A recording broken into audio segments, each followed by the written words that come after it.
Pamplona, arte y herencia.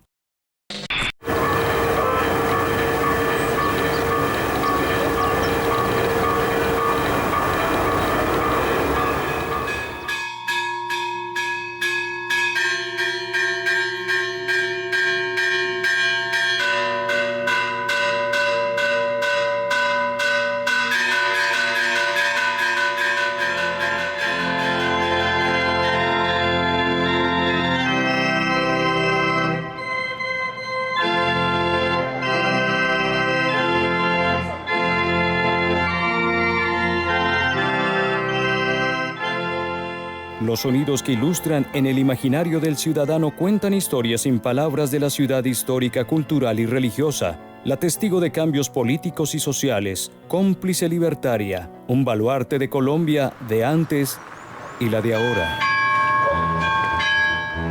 Hoy vamos a hacer un recorrido por las iglesias y templos de la ciudad de Pamplona para poder entender su historia, sus valores arquitectónicos, estéticos e históricos. Vale la pena entender cuál es su espacio dentro de la estructura urbana de la ciudad.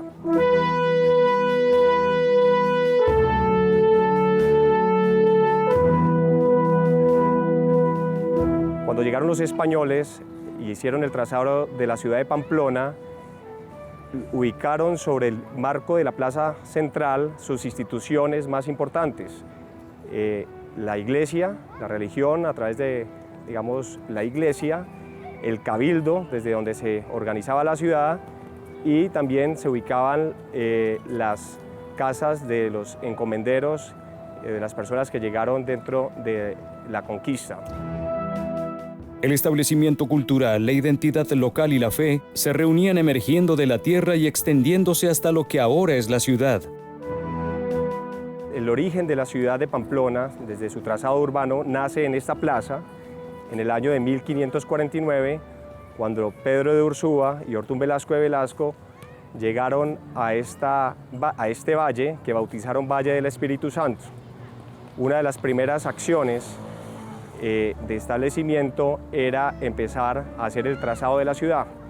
En esta plaza se estableció la plaza de armas y empezó a generarse el trazado ortogonal, que es la cuadrícula que podemos identificar hoy en la traza urbana de Pamplona. Para estructurar ese sistema de espacio público, desde esta génesis de la ciudad, se empezaban a generar hacia las afueras de la ciudad otras plazas, pequeñas plazoletas que constituían los atrios de las otras iglesias de la ciudad donde se ubicaron las órdenes religiosas. La historia religiosa de la ciudad ilustra al tiempo los relatos fundacionales y evangelizadores de los españoles. 1554, la noche de Año Nuevo. Esa noche asesinaron a Pedro de Ursúa, vino a morir por allá. Mientras que el otro se quedó aquí en Pamplona 36 años, acabó de fundar la ciudad, hizo su casa, la que tenía derecho como fundador, hizo la primera gran iglesia de Pamplona que no existe, que es la iglesia de las Nieves. Todo el mundo piensa que la iglesia de las Nieves es la que está, no, esa es la iglesia de Santo Domingo, que era la del convento de los dominicos. La iglesia de las Nieves era en el parque, ahí quedaba de lado, de ahí para abajo era el cementerio. O sea que todos los que viven en esa manzana están durmiendo encima de los muertos de 360 años. Es curiosísimo eso, porque hasta 1909 pasaron el cementerio donde está actualmente. Antes fue en esa parte, en esa manzana. Esa iglesia se cayó, la hizo don Ortún Velasco con su plata. Se cayó, ¿por qué? Porque más adelante vino una persecución religiosa. Comenzaron por prohibir el Te Deum. Y luego vino la persecución religiosa. Y entonces no podía haber sacerdotes, ni obispos, ni nada. El obispo tuvo que irse para San Antonio. Allá murió en el exilio, que fue Monseñor José Torres Estanz, primer obispo de Pamplona. Entonces, en esos años, no hubo quien cuidara la iglesia y vino el terremoto de Cúcuta en 1875. Esto de la expropiación de los bienes fue en 1863 en Río Negro, Antioquia, en la convención de Río Negro, con la expropiación de todo y sacaron a todos.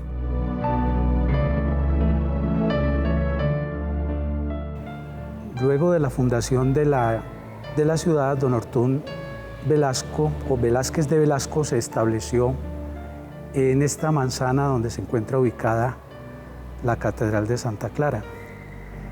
Él ocupó prácticamente toda la manzana y al cabo de unos años su hija María Velasco de Montalvo se adscribió a la fundación, a la comunidad de las Clarisas y solicitó a su padre el apoyo económico para establecer una sede acá en Pamplona de las religiosas de las Clarisas.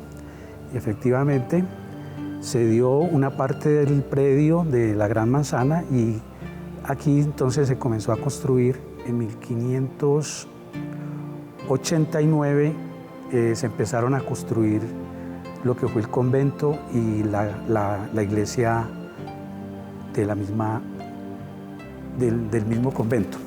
Una vez establecida la fundación religiosa o la comunidad religiosa en este lugar, pues Pamplona inició todo un proceso, digamos, de adscripción de comunidades religiosas de diferente orden.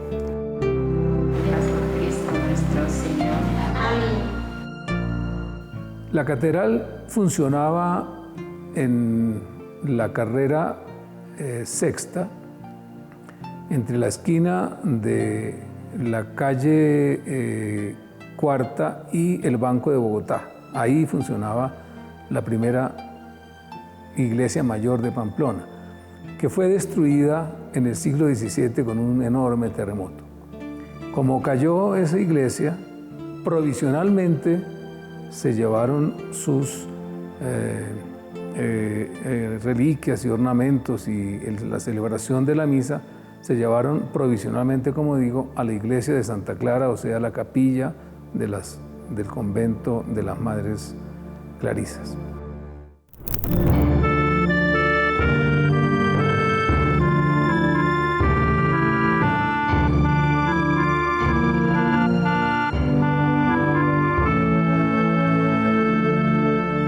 La catedral comenzaron a construir la iglesia de ellas.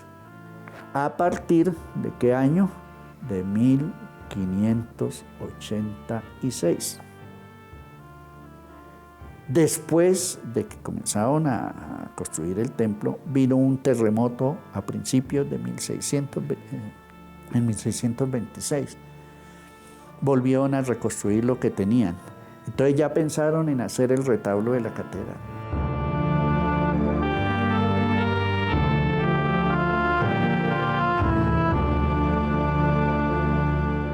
En el presbiterio encontramos el retablo mayor, un retablo con influencia barroca y con elementos de rococó que se refleja en la profusión de elementos como las cornisas, las columnas salomónicas que giran y toda esa complejidad que además, hecho en madera, está recubierto enteramente en hojilla de oro.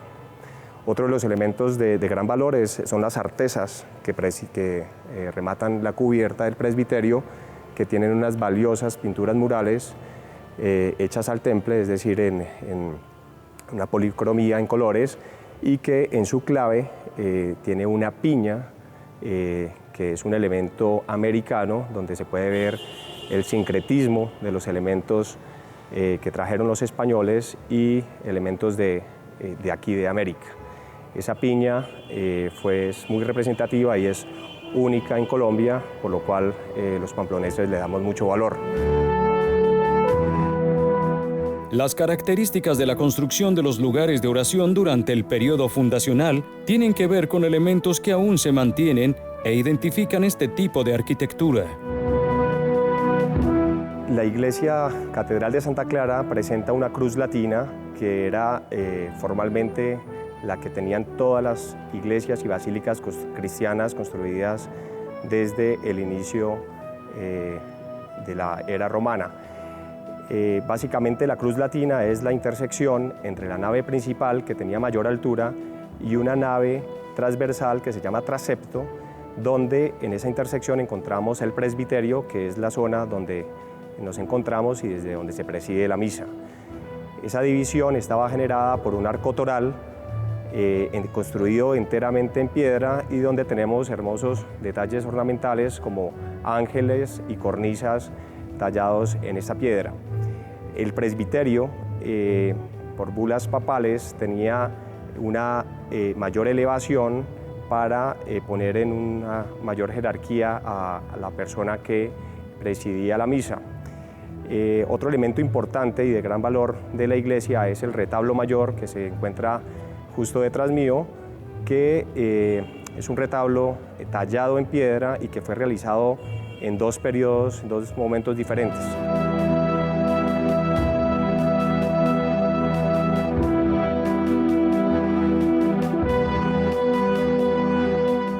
Esta es una iglesia, como ya los mencionábamos, de origen colonial, pues podríamos decir que no se llama estilo colonial, sino correspondiente al periodo colonial. El estilo arquitectónico propiamente hablando de la arquitectura que posee la iglesia, podríamos decir que es un estilo románico, que se caracteriza por una simpleza total, una predominancia en las fachadas y en las fachadas laterales y en toda la composición interna de la iglesia de una manera muy austera, muy simple, pero podríamos decir que esas características son las que resaltan su mayor valor patrimonial, pues eran las condiciones que imponía la monarquía española para los asentamientos religiosos, para las iglesias en América para ese periodo.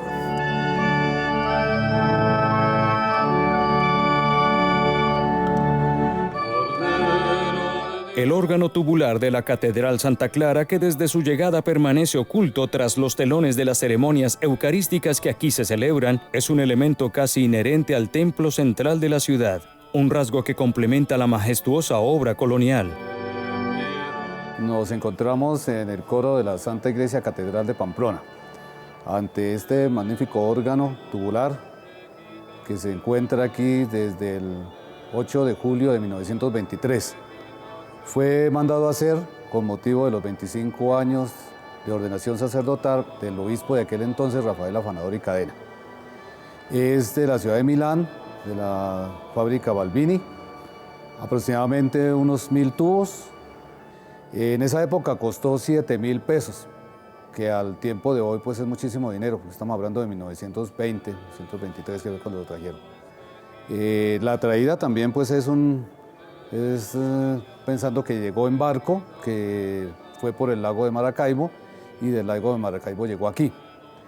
Cuando lo mandaron a hacer, o cuando se pensó hacerlo, pues envió un sacerdote, comisionado aquí por el Cabildo de la Santa Iglesia Catedral, el capítulo metropolitano. Él fue, lo mandó a hacer, se tuvo que demorar todo ese tiempo porque estamos hablando de que se iba a ir en barco, entonces no podía ir y volver, sino que le tocó quedarse allá mientras lo fabricaban.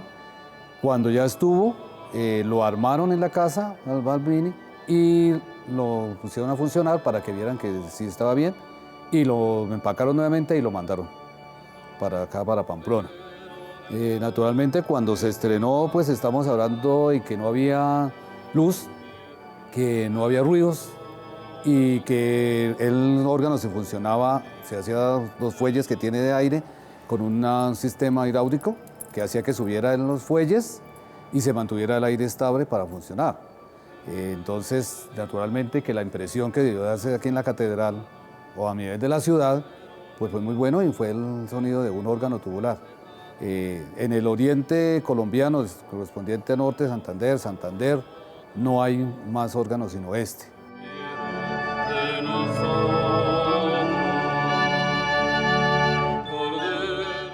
El papel del órgano ha sido fundamental, aun cuando por 20 años fue silenciado.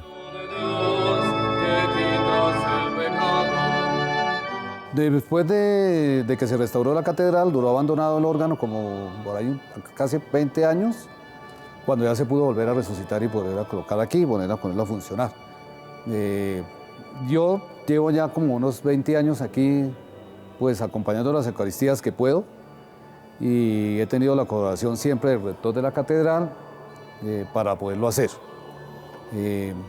Pues realmente me siento muy contento porque en Pamplona hay muchos músicos maestros, pero soy el único que vengo aquí a tocar el órgano tubular de la catedral.